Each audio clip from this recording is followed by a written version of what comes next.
ആകാശവാണി.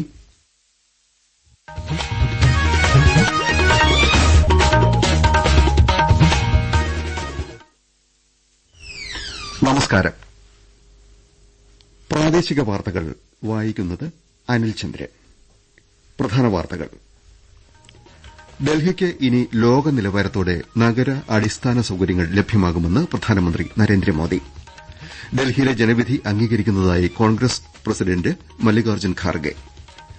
മാരാമൺ കൺവെൻഷന് ഇന്നുച്ചയ്ക്ക് പമ്പാതീരത്ത് തുടക്കമാകും. ചെറുകോൽപ്പുഴ ഹിന്ദുമത പരിഷത്ത് വൈകിട്ട് സമാപിക്കും. ഇന്ത്യ ഇംഗ്ലണ്ട് ഏകദിന ക്രിക്കറ്റ് പരമ്പരയിലെ രണ്ടാം മത്സരം ഇന്ന് കട്ടക്കിൽ. ദേശീയ ഗെയിംസിൽ കേരളത്തിന് വനിതാ തായ്ക്കൊണ്ടോയിൽ സ്വർണ്ണം. വാർത്തകൾ വിശദമായി. ഡൽഹിക്ക് ഇനി ലോക നിലവാരത്തോടെ നഗര അടിസ്ഥാന സൌകര്യങ്ങൾ ലഭ്യമാകുമെന്ന് പ്രധാനമന്ത്രി നരേന്ദ്രമോദി പറഞ്ഞു.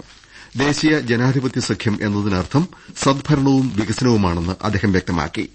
ഡൽഹിയിൽ 21ാം നൂറ്റാണ്ടിൽ പിറന്ന തലമുറയിലെ യുവാക്കൾക്ക് ആദ്യമായി ബിജെപിയുടെ സദ്ഭരണം നേരിൽ കാണാൻ അവസരം ലഭിച്ചിരിക്കുകയാണെന്ന് പ്രധാനമന്ത്രി പറഞ്ഞു. ഡൽഹിയിലെ പാർട്ടി ആസ്ഥാനത്ത് ബിജെപി പ്രവർത്തകരെ അഭിസംബോധന ചെയ്യുകയായിരുന്നു അദ്ദേഹം. ന്യൂസ് ഡെസ്കിൽ നിന്ന് കൂടുതൽ വിവരങ്ങൾ. ഡൽഹിയിലെ നിയമസഭാ തെരഞ്ഞെടുപ്പ് വിജയം ബിജെപിയുടെ ഇരട്ട എഞ്ചിൻ ഗവൺമെന്റിൽ രാജ്യത്തിന്റെ വിശ്വാസം പ്രകടമാക്കുന്നതാണെന്ന് പ്രധാനമന്ത്രി വിലയിരുത്തി. ഡൽഹിയുടെ യഥാർത്ഥ ഉടമകൾ ഡൽഹിയിലെ ജനങ്ങളാണെന്ന് ഈ വിധിയെഴുത്തിലൂടെ വ്യക്തമായിരിക്കുകയാണെന്നും നരേന്ദ്രമോദി പറഞ്ഞു. 70 അംഗ ഡൽഹി നിയമസഭയിൽ 48 സീറ്റ് സ്വന്തമാക്കിയാണ് ബിജെപി അധികാരത്തിലെത്തുന്നത്. 27 വർഷത്തിന് ശേഷം ഭരണത്തിൽ തിരിച്ചെത്തുന്ന ബിജെപി ആം ആദ്മി പാർട്ടിക്ക് 22 സീറ്റുകൾ മാത്രമാണ് വിട്ടുകൊടുത്തത്. കോൺഗ്രസിന് ഒരു സീറ്റ് പോലും നേടാനായില്ല. ഡൽഹി മുഖ്യമന്ത്രിയായിരുന്ന അരവിന്ദ് കെജ്രിവാളും ഉപമുഖ്യമന്ത്രി മനീഷ് സിസോദിയയും പരാജയപ്പെട്ടു. ഡൽഹി നിയമസഭാ തെരഞ്ഞെടുപ്പിനൊപ്പം നടത്തിയ ഉപതെരഞ്ഞെടുപ്പിൽ ഉത്തർപ്രദേശിലെ മിൽക്കിപൂർ മണ്ഡലത്തിൽ ബിജെപി വിജയിച്ചു. തമിഴ്നാട്ടിലെ ഈറോഡ് ഈസ്റ്റിൽ ഡിഎംകെക്കാണ് വിജയം. കേന്ദ്ര സഹമന്ത്രിമാരായ ജോർജ് കുര്യനും സുരേഷ് ഗോപിയും ഡൽഹിയിലെ വിജയത്തിൽ ആഹ്ലാദമറിയിച്ചു. കോഴിക്കോടും തൃശൂരും ഉൾപ്പെടെ പലയിടത്തും ബിജെപി പ്രവർത്തകർ ആഹ്ലാദ പ്രകടനം നടത്തി. Desk report.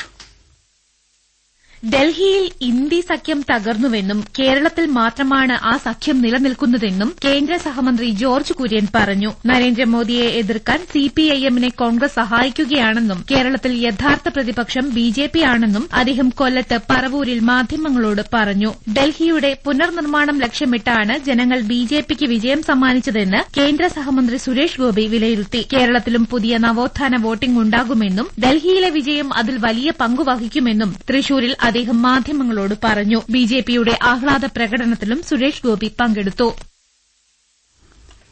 ഡൽഹിയിലെ ജനവിധി പാർട്ടി അംഗീകരിക്കുന്നതായി കോൺഗ്രസ് പ്രസിഡന്റ് മല്ലികാർജ്ജുൻ ഖാർഗെ പറഞ്ഞു. പൊതുജന താൽപര്യാർത്ഥം ഡൽഹിയിലെ മലിനീകരണം, യമുനാ നദി ശുചീകരണം, റോഡ്, ജലം, വികസനം തുടങ്ങിയ വിഷയങ്ങൾ വരും ദിവസങ്ങളിൽ വീണ്ടും കോൺഗ്രസ് ഉയർത്തിക്കാണിക്കുമെന്നും ഖാർഗെ അറിയിച്ചു. ഡൽഹി തെരഞ്ഞെടുപ്പ് ഫലം താഴ്മയോടെ സ്വീകരിക്കുന്നതായി കോൺഗ്രസ് നേതാവ് രാഹുൽ ഗാന്ധിയും പറഞ്ഞു. അഴിമതി, പണപ്പെരുപ്പം, മലിനീകരണം എന്നിവയ്ക്കെതിരെ പോരാട്ടം തുടരുമെന്നും അദ്ദേഹം സമൂഹമാധ്യമ പോസ്റ്റിൽ കുറിച്ചു. ഇന്ത്യൻ ബഹിരാകാശ പദ്ധതി മറ്റൊരു രാജ്യത്തിനും നേടാൻ കഴിയാത്ത സ്ഥിരമായ പുരോഗതി കൈവരിച്ചതായി ISRO chairman doctor V Narayanan പറഞ്ഞു. ബംഗളൂരുവിൽ എയ്റോ ഇന്ത്യ ഇന്റർനാഷണൽ സെമിനാർ ഉദ്ഘാടനം ചെയ്യുകയായിരുന്നു അദ്ദേഹം. 35 രാജ്യങ്ങളുടെ 433 ഉപഗ്രഹങ്ങൾ ഭ്രമണപഥത്തിലെത്തിച്ച് ഐഎസ്ആർഒ 100 വിക്ഷേപണം പൂർത്തിയാക്കിയിരിക്കുകയാണ്. 1962 പ്രവർത്തനമാരംഭിച്ച ഐഎസ്ആർഒയ്ക്ക് 45 കിലോ ഉപഗ്രഹം മുതൽ 6ാം തലമുറ വിക്ഷേപണ വാഹനങ്ങളും ഉപസംവിധാനങ്ങളും വരെ വികസിപ്പിക്കാൻ കഴിഞ്ഞുവെന്നും ഡോക്ടർ നാരായണൻ പറഞ്ഞു. ഇന്ത്യയെ ആഗോള ഉള്ളടക്ക കേന്ദ്രമാക്കി മാറ്റുന്നതിന് ആദ്യ world audio visual entertainment summit മികച്ച സംഭാവന നൽകുമെന്ന് കേന്ദ്രമന്ത്രി അശ്വിനി വൈഷ്ണവ് പറഞ്ഞു. വേബ്സിലൂടെ ഇന്ത്യ ലോകത്തിന്റെ സർഗ്ഗാത്മക ശക്തിയായി മാറുന്നതിന് അടിത്തറ പാകുകയാണെന്നും കേന്ദ്രമന്ത്രി സമൂഹമാധ്യമത്തിൽ കുറിച്ചു. ലോകത്തെ 3ാം സാമ്പത്തിക ശക്തിയാക്കാൻ പര്യാപ്തമായ മുതൽമുടക്കാണ് മോദി ഗവൺമെന്റ് നടത്തുന്നതെന്ന് കേന്ദ്ര സഹമന്ത്രി ജോർജ് കുര്യൻ പറഞ്ഞു. ഈ ബജറ്റിലെ 3024 കോടി രൂപ ഉൾപ്പെടെ 10,000 കോടി രൂപയുടെ റെയിൽവേ വികസന പ്രവർത്തനങ്ങളാണ് കേരളത്തിൽ പുരോഗമിക്കുന്നതെന്ന് അദ്ദേഹം പരവൂരിൽ വിലയിരുത്തി. പരവൂരിൽ സ്റ്റോപ്പ് അനുവദിച്ച കന്യാകുമാരി പുനലൂർ ട്രെയിനിന് ഒരുക്കിയ സ്വീകരണ സമ്മേളനത്തിൽ സംസാരിക്കുകയായിരുന്നു കേന്ദ്ര സഹമന്ത്രി. സമൂഹത്തിന്റെ നിലവാരം അളക്കുന്ന ആരോഗ്യ, വിദ്യാഭ്യാസ, ജീവിത നിലവാര മാനകങ്ങളിൽ കേരളം രാജ്യത്ത് മുൻനിരയിലാണെന്ന് സ്പീക്കർ എ എൻ ഷംസീർ പറഞ്ഞു. കേരളത്തെ അതിദാരിദ്ര്യമുക്ത സംസ്ഥാനമാക്കി പ്രഖ്യാപിക്കാൻ ഗവൺമെന്റ് തയ്യാറെടുത്ത് വരികയാണെന്നും അദ്ദേഹം കണ്ണൂരിൽ പറഞ്ഞു. എരഞ്ഞോളി ഗ്രാമപഞ്ചായത്തിനെ അതിദാരിദ്ര്യമുക്ത ഗ്രാമപഞ്ചായത്തായി പ്രഖ്യാപിക്കുകയായിരുന്നു സ്പീക്കർ. ഈ വർഷത്തെ ഹജ്ജിന് സംസ്ഥാന ഹജ്ജ് കമ്മിറ്റി വഴി തെരഞ്ഞെടുത്തവരുടെ ഒറിജിനൽ പാസ്പോർട്ടുകൾ സ്വീകരിക്കാൻ തിരുവനന്തപുരം, കൊച്ചി, കണ്ണൂർ, കാസർകോട് എന്നിവിടങ്ങളിൽ പ്രത്യേക കൌണ്ടർ ഏർപ്പെടുത്തി. ഇതിനു പുറമെ എല്ലാ പ്രവൃത്തി ദിവസങ്ങളിലും കരിപ്പൂർ ഹജ്ജ് ഹൌസിലും കോഴിക്കോട് പുതിയറ റീജിയണൽ ഓഫീസിലും പാസ്പോർട്ടുകൾ സ്വീകരിക്കും. ഈ മാസം 18 പാസ്പോർട്ട് സ്വീകരിക്കുന്ന അവസാന തീയതി. സംസ്ഥാനത്തെ തദ്ദേശ വാർഡ് വിഭജനത്തിലെ കരട് നിർദ്ദേശങ്ങളുമായി ബന്ധപ്പെട്ട പരാതികളിൽ 9 ജില്ലകളിൽ ഹിയറിംഗ് പൂർത്തിയായി. എല്ലാ ജില്ലയിലും ഹിയറിംഗ് പൂർത്തിയായ ശേഷം കമ്മീഷൻ യോഗം ചേർന്ന് കരടിൽ വരുത്തേണ്ട ഭേദഗതി നിർദ്ദേശങ്ങൾ അംഗീകരിക്കുകയും അന്തിമ വിജ്ഞാപനം പുറപ്പെടുവിക്കുകയും ചെയ്യുമെന്ന് സംസ്ഥാന തെരഞ്ഞെടുപ്പ് കമ്മീഷണർ കൂടിയായ delimitation commission chairman A Shajahan അറിയിച്ചു. മാരാമൺ കൺവെൻഷന് ഇന്ന് ഉച്ചയ്ക്ക് പമ്പാതീരത്ത് തുടക്കമാകും. ഒരാഴ്ച നീണ്ട ചെറുകോൽപ്പുഴ ഹിന്ദുമത പരിഷത്ത് വൈകിട്ട് സമാപിക്കും. കൂടുതൽ വിവരങ്ങളുമായി ആകാശവാണി പത്തനംതിട്ട പ്രതിനിധി ശ്രീജി എസ് ശ്രീധർ. 130ാമത് മാരാമൺ കൺവെൻഷൻ പത്തനംതിട്ട മാരാമൺ പമ്പാ നദിക്കരയിൽ ഇന്നു മുതൽ 16 വരെ നടക്കും. ഉച്ചയ്ക്ക് 2:30 മർത്തോമ സഭാധ്യക്ഷൻ ഡോക്ടർ തിയഡോഷ്യസ് മർത്തോമ മെത്രോപൊലിത്ത ചടങ്ങുകൾ ഉദ്ഘാടനം ചെയ്യും. പരമ്പരാഗത രീതിയിലുള്ള ഓലപ്പന്തൽ, താത്കാലിക പാലങ്ങൾ, പ്രത്യേക കുട്ടിപ്പന്തൽ എന്നിങ്ങനെ മാരാമൺ കൺവെൻഷനായി ഒരുക്കങ്ങളെല്ലാം തന്നെ പൂർണ്ണ സജ്ജമായിട്ടുണ്ട്. 113ാമത് ചെറുകോൽപ്പുഴ ഹിന്ദുമത പരിഷത്തിന് ഇന്ന് വൈകിട്ടോടെ സമാപനം കുറിക്കും. വൈകിട്ട് 4 നടക്കുന്ന സമാപന സഭയുടെ ഉദ്ഘാടനം ഡെപ്യൂട്ടി സ്പീക്കർ ചിറ്റയം ഗോപകുമാർ നിർവഹിക്കും. വൈകിട്ട് വിവിധ ആശ്രമങ്ങളിലെ സന്യാസി ശ്രേഷ്ഠരുടെയും സാംസ്കാരിക നായകന്മാരുടെയും സാന്നിധ്യത്തിൽ പമ്പയിൽ കുംഭമേളയും പമ്പ ആരതിയും നടക്കും. സംസ്ഥാനതലത്തിൽ ആദ്യമായി വികസിപ്പിക്കുന്ന ട്രൈബൽ ഹെൽത്ത് ആക്ഷൻ പ്ലാനിന് സാങ്കേതിക സഹായം നൽകുമെന്ന് ലോകാരോഗ്യ സംഘടന അറിയിച്ചു. മന്ത്രി വീണ ജോർജുമായി തിരുവനന്തപുരത്ത് നടത്തിയ കൂടിക്കാഴ്ചയിലാണ് ലോകാരോഗ്യ സംഘടനാ പ്രതിനിധികൾ ഇക്കാര്യം അറിയിച്ചത്. കോഴിക്കോട്ടെ നവീകരിച്ച ടൌൺഹാൾ വൈകിട്ട് മന്ത്രി പി എ മുഹമ്മദ് റിയാസ് ഉദ്ഘാടനം ചെയ്യും. ഇതോടനുബന്ധിച്ച് സംഗീത നിശയും സംഘടിപ്പിച്ചിട്ടുണ്ട്.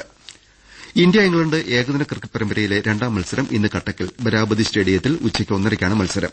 ആദ്യ മത്സരം ജയിച്ച ഇന്ത്യ പരമ്പരയിൽ മുന്നിട്ട് നിൽക്കുകയാണ്. പരിക്ക് ഭേദമായ മുൻ ക്യാപ്റ്റൻ വിരാട് കോഹ്ലിയും ഇന്ന് മത്സരത്തിനിറങ്ങും. ഉത്തരാഖണ്ഡിൽ 38ാമത് ദേശീയ ഗെയിംസിൽ കേരളം വനിതകളുടെ തായ്ക്കൊണ്ടോ 67 കിലോ വിഭാഗത്തിൽ സ്വർണം നേടി. മാർഗരറ്റ് മറിയ റെജിയാണ് ഈ ഇനത്തിൽ 1ാം സ്ഥാനം സ്വന്തമാക്കിയത്. ഇതിനു പുറമെ അത്ലറ്റിക്സിൽ 3ഉം തായ്ക്കൊണ്ടോയിൽ 4ഉം ഉൾപ്പെടെ 7 വെങ്കലവും ഇന്നലെ കേരളം നേടിയെടുത്തു. 34 മെഡലുമായി മെഡൽ പട്ടികയിൽ കേരളം 10ാം സ്ഥാനത്താണ്. മഹാരാഷ്ട്രയിൽ രഞ്ജി ട്രോഫി ക്രിക്കറ്റ് ക്വാർട്ടറിൽ കേരളത്തിനെതിരെ ജമ്മു ഭേദപ്പെട്ട നിലയിൽ. ടോസ് നഷ്ടപ്പെട്ട് ബാറ്റിംഗിനിറങ്ങിയ ജമ്മു കശ്മീർ 1ാം ദിവസം അവസാനിക്കുമ്പോൾ 8ന് 228 റൺസ് എന്ന നിലയിലാണ്. 5 വിക്കറ്റെടുത്ത എം ഡി നിഷീദാണ് ജമ്മുവിനെ തകർത്തത്. 2ാം ദിവസമായ ഇന്ന് രാവിലെ 9:30ക്ക് മത്സരം പുനരാരംഭിക്കും. ഐഎസ്എൽ ഫുട്ബോളിൽ ഹൈദരാബാദിനും ചെന്നൈയിൻ എഫ്സിക്കും വിജയം. ഹൈദരാബാദിലെ മത്സരത്തിൽ മൊഹമ്മദൻസ് എസ്സിയെയാണ് ഹൈദരാബാദ് എഫ്സി പരാജയപ്പെടുത്തിയത്. കൊൽക്കത്തയിൽ മറ്റൊരു മത്സരത്തിൽ ചെന്നൈയിൻ എഫ്സി ഈസ്റ്റ് ബംഗാളിനെ പരാജയപ്പെടുത്തി. ഇന്ന് ജംഷഡ്പൂർ എഫ്സി ബംഗളൂരുവിനെ നേരിടും. വൈകിട്ട് 7:30ക്ക് ബംഗളൂരുവിലാണ് മത്സരം. സംസ്ഥാന അന്തർജില്ലാ ബാഡ്മിന്റൺ ചാമ്പ്യൻഷിപ്പിലെ ജൂനിയർ വിഭാഗത്തിൽ തിരുവനന്തപുരം ജേതാക്കളായി. കണ്ണൂരിൽ 1-നെതിരെ 3 സെറ്റുകൾക്കാണ് എറണാകുളത്തെ തിരുവനന്തപുരം തോൽപ്പിച്ചത്. താഴെത്തട്ടിൽ കോൺഗ്രസിന്റെ പ്രവർത്തനം ശക്തമാക്കുകയെന്ന ലക്ഷ്യത്തോടെ കണ്ണൂർ ജില്ലാ കോൺഗ്രസ് കമ്മിറ്റി വാർഡ് പ്രസിഡന്റുമാർക്കായി ഇന്ന് പ്രത്യേക കൺവെൻഷൻ നടത്തും. കണ്ണൂർ നവനീതം ഓഡിറ്റോറിയത്തിൽ രാവിലെ കെപിസിസി പ്രസിഡന്റ് കെ സുധാകരൻ ഉദ്ഘാടനം ചെയ്യും.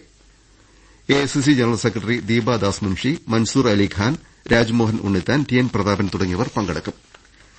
അടുത്ത സാമ്പത്തിക വർഷത്തെ ബജറ്റിൽ ഭിന്നശേഷി പെൻഷൻ 1 രൂപ പോലും വർദ്ധിപ്പിക്കാത്തതിൽ Kerala federation of the blind പ്രതിഷേധമറിയിച്ചു. പരിമിതമായ ആവശ്യങ്ങൾ പോലും നൽകാത്ത നടപടിക്കെതിരെ പ്രക്ഷോഭ പരിപാടികൾ സംഘടിപ്പിക്കുമെന്ന് കെഎഫ്ബി സംസ്ഥാന secretary K M Abdul Hakeem തിരുവനന്തപുരത്ത് അറിയിച്ചു. Kerala federation of the blind youth forum കാഴ്ച വെല്ലുവിളി നേരിടുന്നവർക്കായി തൃശൂരിൽ ദേശീയ യുവജന ദിനാചരണം സംഘടിപ്പിച്ചു. രചനാ മത്സരങ്ങളിലെ വിജയികൾക്ക് ചടങ്ങിൽ സമ്മാനങ്ങൾ വിതരണം ചെയ്തു. പ്രധാന വാർത്തകൾ വീണ്ടും. ഡൽഹിക്ക് ഇനി ലോക നിലവാരത്തോടെ നഗര അടിസ്ഥാന സൌകര്യങ്ങൾ ലഭ്യമാകുമെന്ന് പ്രധാനമന്ത്രി നരേന്ദ്രമോദി. ഡൽഹിയിലെ ജനവിധി അംഗീകരിക്കുന്നതായി കോൺഗ്രസ് പ്രസിഡന്റ് മല്ലികാർജ്ജുൻ ഖാർഗെ. മാരാമൺ കൺവെൻഷന് ഇന്ന് ഉച്ചയ്ക്ക് പമ്പാതീരത്ത് തുടക്കമാകും. ചെറുകോൽപ്പുഴ ഹിന്ദുമത പരിഷത്ത് വൈകിട്ട് സമാപിക്കും. ഇന്ത്യ ഇംഗ്ലണ്ട് ഏകദിന ക്രിക്കറ്റ് പരമ്പരയിലെ 2ാം മത്സരം ഇന്ന് കട്ടക്കിൽ. ദേശീയ ഗെയിംസിൽ കേരളത്തിന് വനിതാ തായ്ക്കൊണ്ടോയിൽ സ്വർണം. പ്രാദേശിക വാർത്തകൾ കഴിഞ്ഞു.